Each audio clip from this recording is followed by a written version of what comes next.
Judicial overreach o panghihimasok ng hudikatura sa Kongreso.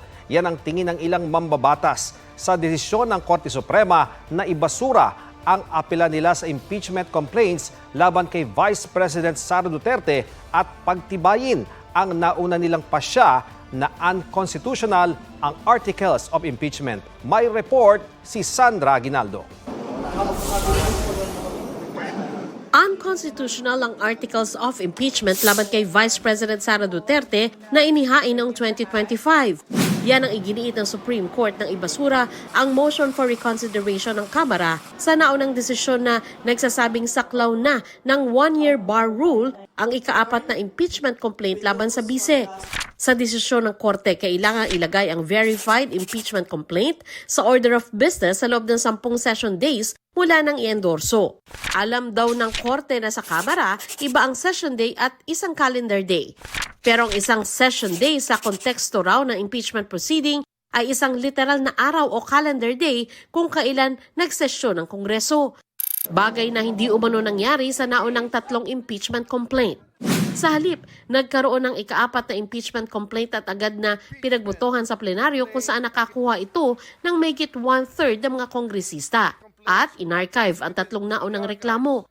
Maituturing daw na initiated ang isang impeachment complaint kung una, na i-refer na ito sa Committee on Justice. Ikalawa, hindi ito nailagay sa order of business at ni-refer sa tamang komite sa loob ng tinakdang araw ng konstitusyon. At ikatlo, na i-refer na ito sa tamang komite pero hindi inaksyonan ng Kamara bago mag-adjourn sine die. Tingin na ilang kongresista panghihimasok sa lehislatura ang desisyon ng SC. Ilan sa tinukoy nila ang pagtukoy ng Korte kung ano ang isang session day. It has rewritten the operating manual for impeachment initiation. It has supplied new rules, new timelines, and new consequences that are nowhere found in the text. This sets a very dangerous precedent that weakens separation of powers. Meron tayong pagtingin na nagkaroon ng judicial overreach. Pero para maiwasan ang isang constitutional crisis, sabi ng ilang kongresista baguhin na lang ang rules of impeachment ng Kamara. We will try to harmonize the resolution with the existing rules of Congress.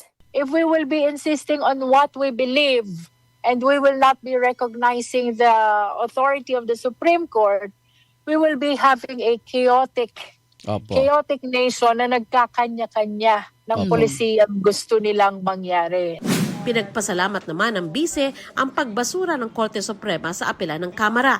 Unang pasalamat ko sa Diyos, sa mga abogado, at pangatlo ay yung pasalamat ko sa lahat ng mga kababayan na patuloy na naniniwala at nagtitiwala sa akin.